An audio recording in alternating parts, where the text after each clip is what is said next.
okay, I want to transition into something else because, you know, we're moving along here and I want to talk about, all right, let's talk about this TK Kirkland situation.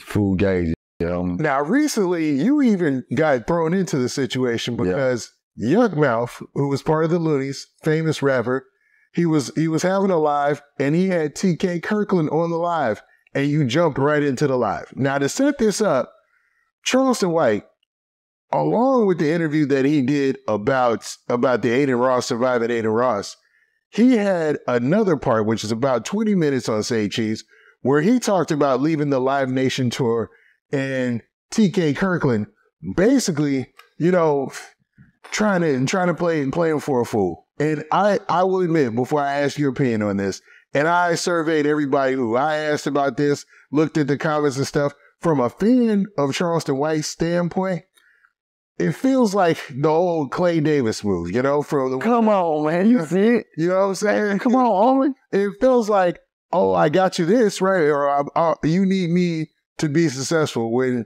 y'all don't need him at all. His whole game seems to be to prove to y'all that y'all need him to be successful when, like you said, Charleston White is already making what, 10 grand on shows? I know what it costs to book him. It's crazy out there, man. You know, and y'all phones stay ringing. So it's like, I don't know. What do you feel about that situation? An old nigga putting the play down like old niggas do, old con artist niggas.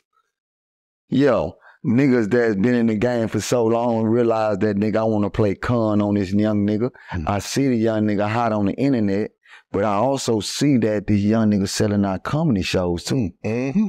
So nigga, you not, first of all, I don't give a goddamn what nobody say. All that old other shit about, you're not funny. Come on, homie, shut that don't even sound right.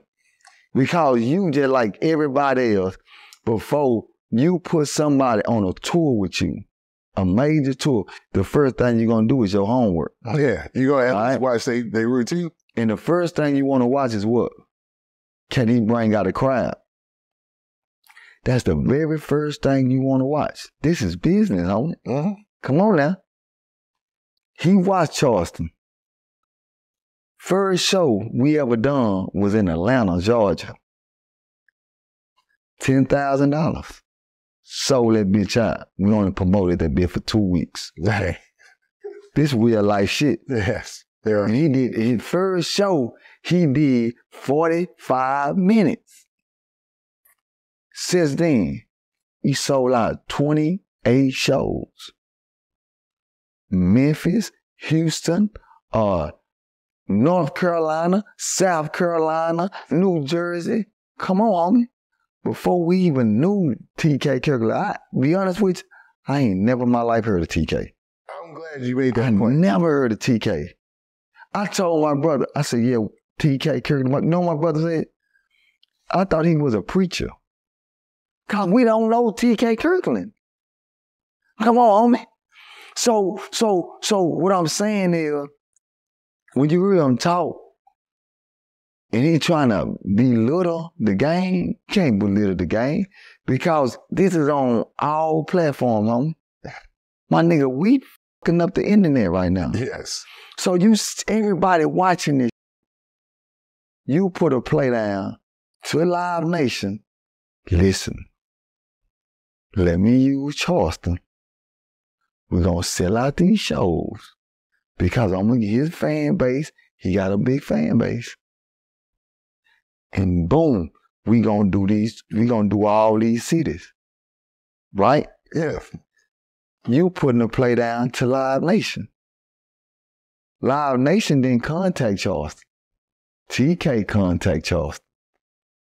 You get it? Yeah, he's putting himself in between. Here come the old nigga game. You know the old nigga, I'm big homie, you little homie. Yeah. Okay, now, as a little homie, my thing is, nigga, I want to learn from you, my nigga. I want to learn from you. You an elder. See, that's why a lot of little homies lose respect for big homies. Because of this type of shit. Yeah. Nigga, look up. And I want to learn from you only to see that, man, this nigga on fuck shit. See, I sit back and I watch everything. And I was gonna say, you were at a lot of Every last one of them. Okay. Every last one of them. When they speak about Jacksonville, when he said Charleston went on there, let me explain something to you. This is real life. The lady came to me and said the tickets was not selling on that Saturday. She had to put Charleston White name up there. Soon as she put Charleston White name up there, it's sold out. All the shows sold out. She said people still calling. She said, I really want to make people stand up.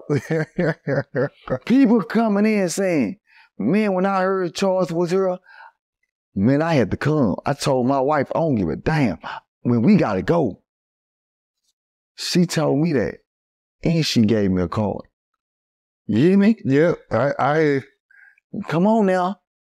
So, when you hear him say something about, I'm like, really, homie? Are you serious? Okay, then. We in that battle, but these facts. Nigga, these facts, my nigga. Then not only that, get what else you do. You say that he wasn't funny in Las Vegas. We just put up the clips. Man, it was niggas jumping out their seats running. For real. Come on, homie. Dang. Yeah. Come on, my nigga. And man, and Charleston is funny in person, so I know that nigga funny by accident. Yes. So I know there's no way that what he was saying was truthful. And I was hoping people weren't believing that. And people weren't, man. They weren't. They kind of see through it. But if you my mentor, right? If I'm looking up to you, and you get up here and you say, you know, he's not funny, he's not this. This is what you're telling everybody, right? And you feel like that we don't support to defend that, nigga, you crazy. Because at the end of the day, what you doing is, nigga, you really trying to hurt this money train. Mm-hmm. Y'all, you really saying is, don't go see Charles because he's not funny. Am I right or am I wrong? Nah, you 100% right. So, what I'm saying is, nigga, don't get on them internets crying and weeping.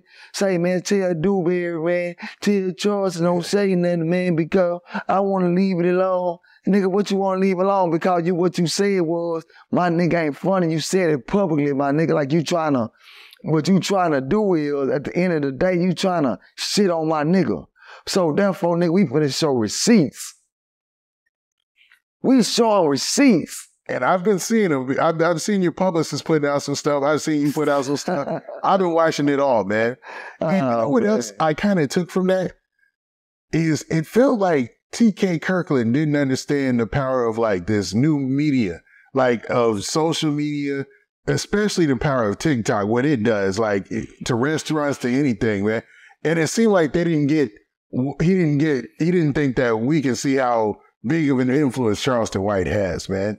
Yeah. Now, when you jumped on the live, what made you do so? The reason why I jumped on that live, because I sit back, somebody sent me the thing, right, and said, man, check out this shit, right? I looked at it, right? And what I really saw was, I saw these niggas really on some hater shit. Everything's about TK. Everything you said, they was bobbing their heads. Yeah, they were. You get what I'm saying? Yeah, they was agreeing with things that were clearly not right. Like, you hear what I'm saying? Like, I was like, watching it, I was like almost biting my hand. Like, that's not factual, because he made a statement akin to something like, Charleston White doesn't know what it is to sell out a show, 5 shows in a row or something like that, back to back. Charleston can't sell out 7 shows. I got 100,000, right? Yes, it's an asshole. So when I heard the nigga saying that, I said, man, let me get on here. I said something that was like, he said, hey, man, Dewberry in the chat, woo, woo, woo. I want to be honest with you, I don't even go on these nigga shit, because at the end of the day, nigga, it's a fee for me to talk to you bozo ass niggas, nigga. Square up business, homie. Yeah. So my thing is this here, my nigga.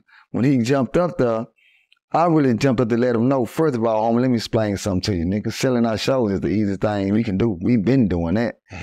We done sold out 28 of them motherfuckers without you, homeboy. So when he came along and be like, oh, nah. See, then I had to start showing them receipts, my nigga, of what we been doing. Man, we fucked off down there $80,000 by going on this, with this nigga on this Live Nation tour, homie. Mm-hmm. And I'm not even exaggerating. Oh, I can understand. We fucked off like 80,000. Come on, homie. So I'm sitting there and I'm watching these niggas. They really, them two niggas, I'm watching these niggas. I'm like, yeah, they really hate us too. On the cool. I know how this shit go. Yeah. So now, when I started breaking it down to him, and now he's saying like, well, we gonna leave it alone. And such, nigga, you can't tell me to leave a motherfucking thing alone, because at the end of the day, when you try to say my nigga ain't funny, you really telling everybody in the world, don't go see Charleston because he ain't funny. Come on, homie, you know how this shit go, right? Yeah. So you can't tell nobody to leave something alone. And as I continue to look back at this shit, that shit continue to make me high, because you want to come back on her and go right back to these same two niggas now. These same two niggas. Yeah, you're talking about the other comedian and Young Mouth, right? Yeah. Yeah. And I'm saying to myself, they don't like Charleston. Yeah. They don't. Yeah. Everything is agreeing with T.K. Kirkland. Why do, homie, listen, this why I'm going to ask you, right? This real talk. If I come to you and I say, man, we can do business, my nigga. Prime example, you did it. Mm-hmm. Say, man, listen, do what we're going to do, man. We're going to do business, man. You know what I'm saying? I want you to give me the game, man. Listen, you know what I'm saying? You already know how I'm hot. You know my name. I know me. You know everything, right? You, as a big homie, you like, okay, cool, nigga, let's go. We're going to make it happen. We do a show. And you know, we just sold out a major show. You get 90% of this goddamn dough, my nigga. I don't need no contract, homie, for you to do right by me. Yeah, I was supposed to just break you off. You know what I'm saying? Because if you get 90%. What happened to that? Yeah. Right? Yep. Niggas, everybody talking about, well, you know, nah, homie.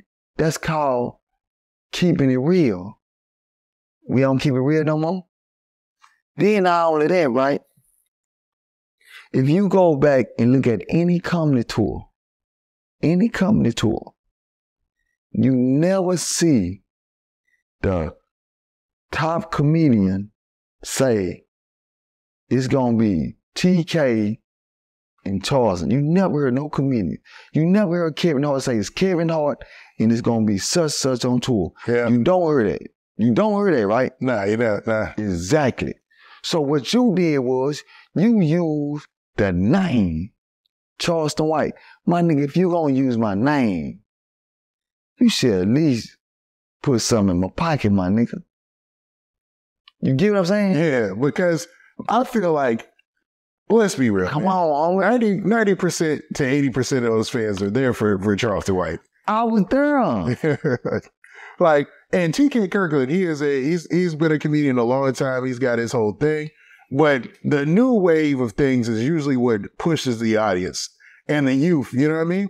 And even like, y'all logistics or your analytics and Charleston White, his analytics are crazy because it's getting, what is it, like 13 to 65 strong numbers, you know what I mean? Come on, man. Because even like my mom likes Charleston White, bro. She's like, yo, they would go see it. So I know he's got a big draw. So why you not gonna treat me right, homie? Exactly. Why not pay him like he's... Why you not gonna treat me right, my nigga? And you knowing, you see how I'm moving. Man, we move with security, homie.